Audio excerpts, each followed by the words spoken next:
Minha irmã espalhou mentiras sobre mim para todos da família. Eu descobri e devolvi tudo, mas de uma forma que eles nunca esqueceriam. Sempre tive uma convivência relativamente tranquila com a minha irmã. Não éramos inseparáveis, mas havia respeito, rotina compartilhada e a sensação de que podíamos contar uma com a outra quando necessário. Crescemos dividindo o quarto, rachando problemas da escola, ajudando nossos pais, participando das mesmas festas e convivendo com a mesma família barulhenta que sempre fiz questão de manter por perto. Éramos diferentes, claro. Ela sempre foi mais expansiva, mais comunicativa, mais presente no centro das atenções.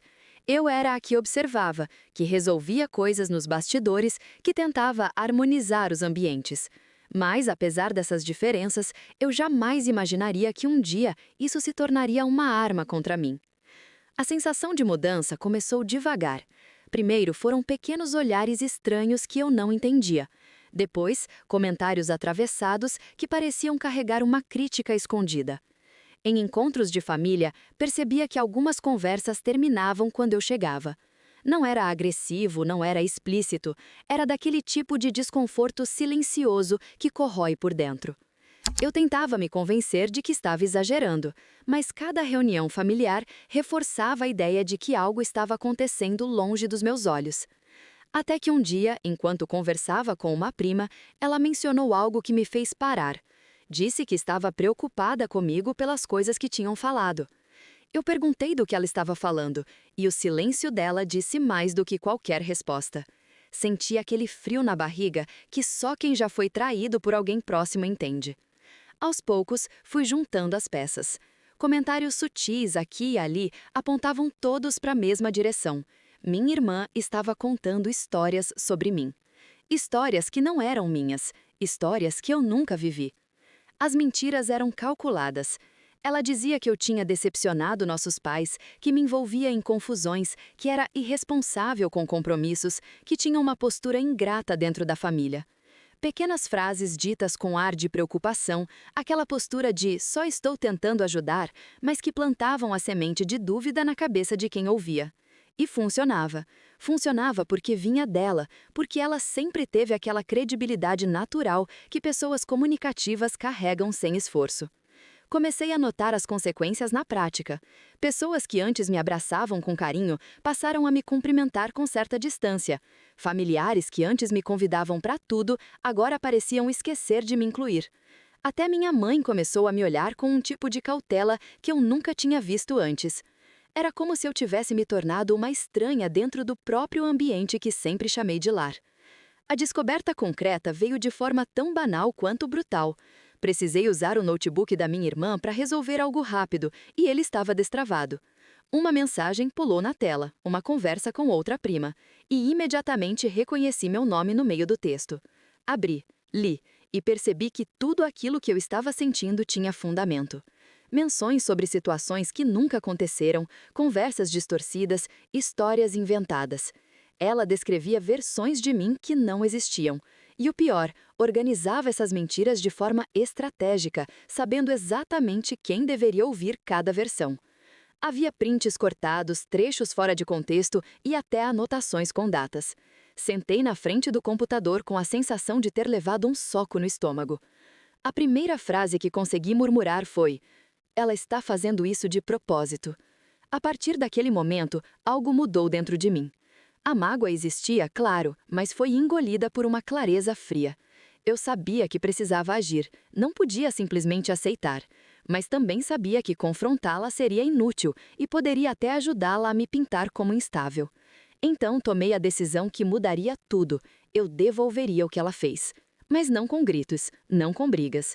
Eu devolveria com verdade. Depois da revelação, decidi que minha resposta precisava ser estratégica, controlada e irrefutável. Eu não podia correr o risco de parecer exagerada, emocional demais ou impulsiva, exatamente o papel que minha irmã estava tentando me encaixar. Então, comecei a agir com calma, como se estivesse montando um quebra-cabeça. O primeiro passo foi documentar tudo. Passei dias reunindo prints, e-mails, trechos de conversas, capturas de tela de grupos de família e até relatos de situações que eu lembrava com clareza e que ela havia distorcido. Cada item tinha data, contexto e explicação. Não queria apenas acusar, queria mostrar, passo a passo, como ela havia construído uma imagem falsa de mim. Organizei tudo em pastas físicas e digitais, com backups, para não perder nada. A segunda etapa foi observar o comportamento dela nos dias seguintes.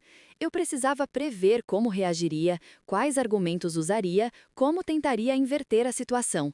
Percebi que ela sempre usava o mesmo padrão. Fingia preocupação, suavizava as mentiras com frases como "não queria causar problema, só estou comentando", e contava versões diferentes para pessoas diferentes, justamente para dificultar que alguém percebesse o padrão. Isso me ajudou a montar um dossiê que mostrava a contradição entre o que ela dizia para um familiar e o que falava para outro. A decisão mais importante foi como e quando apresentar tudo isso. Eu sabia que precisava de um momento em que todos estivessem juntos, com tempo e atenção. Nada de mensagens por WhatsApp ou conversas isoladas. Isso só criaria versões e interpretações diferentes. A verdade precisava ser mostrada de uma vez, diante de todos. E, ironicamente, a oportunidade veio pelas mãos dela. Ela organizou um jantar de família. Era perfeito. Todos os principais parentes estariam lá. Ela estaria confiante, confortável, acreditando que tinha controle emocional sobre a narrativa. Então, sem demonstrar nada, levei comigo uma pasta com as provas e decidi que aquele seria o dia. Passei o jantar inteiro observando. Ela falava como sempre, rindo alto, manipulando conversas, insinuando pequenos comentários sobre mim com aquele ar de leveza. Ninguém percebia, mas cada frase dela reforçava a certeza de que eu estava fazendo a coisa certa.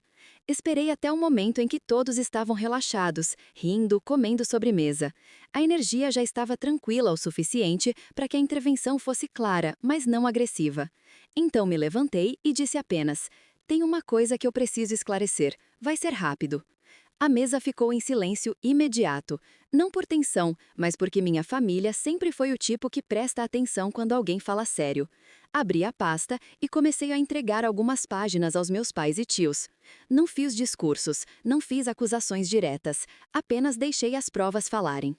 As reações foram mudando à medida que as pessoas liam.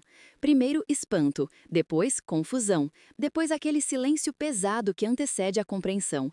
Alguns levantavam as sobrancelhas, outros colocavam as páginas na mesa e respiravam fundo. Um tio chegou a perguntar direto: "Isso aqui aconteceu mesmo?"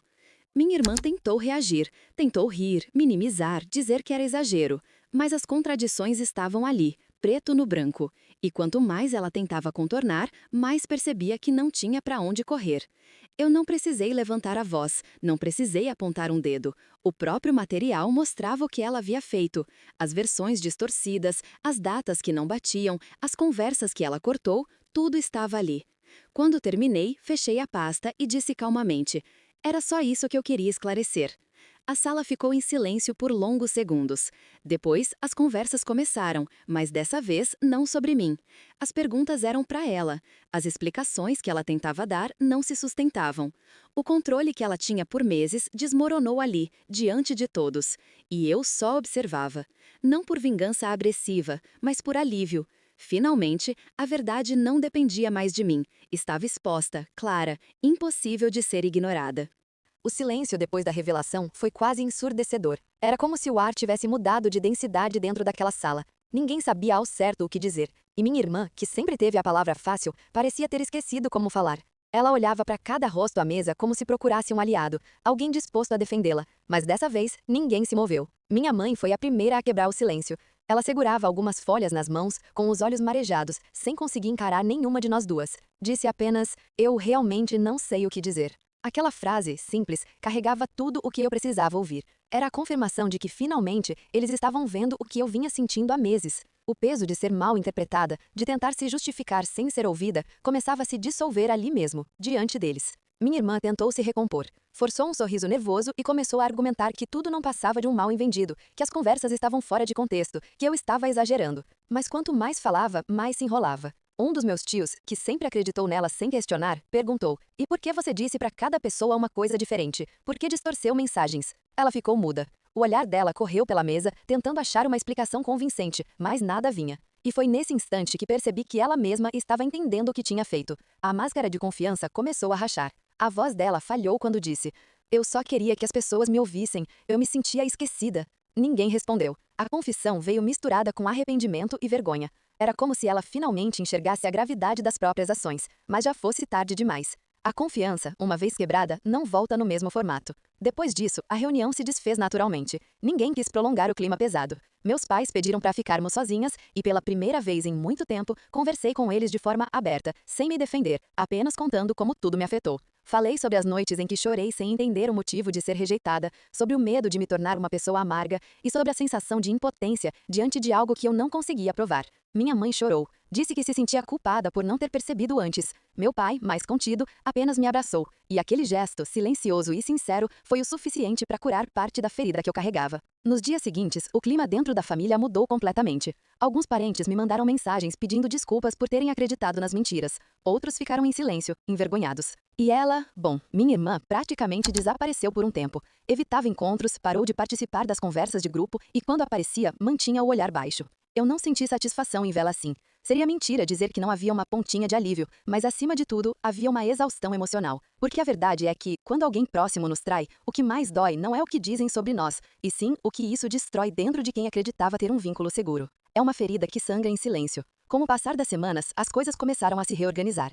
Aos poucos, a confiança da família em mim voltou. Fui retomando espaços, conversas e risadas que antes tinham desaparecido. Não precisei me justificar mais, e isso para mim foi a maior vitória. Um dia, recebi uma mensagem da minha irmã. Curta, simples. Eu sei que te magoei. Eu não sei por que fiz o que fiz, mas me arrependo. Demorei alguns minutos antes de responder. Não porque quisesse puni-la com silêncio, mas porque queria ter certeza de responder da forma certa. Então, escrevi apenas: eu acredito em arrependimento, mas confiança é algo que se reconstrói com o tempo, não com palavras. E foi isso. Não houve briga nem reconciliação teatral, apenas o início de uma nova fase, mais honesta, mais distante, mas também mais leve. Hoje, olhando para trás, entendo que o que aconteceu me mudou profundamente. Eu me tornei mais seletiva com as pessoas em quem confio, mas também mais forte. Aprendi que o silêncio, quando usado com sabedoria, pode ser mais poderoso do que qualquer grito. Não precisei expor ninguém com humilhação, só precisei mostrar a verdade, e ela fez o resto. Às vezes, justiça não é vingança, é apenas o momento em que as máscaras caem e cada um se vê como realmente é. Desde aquele dia, carrego uma lição que nunca mais esqueci. A verdade pode demorar, mas sempre encontra um jeito de aparecer.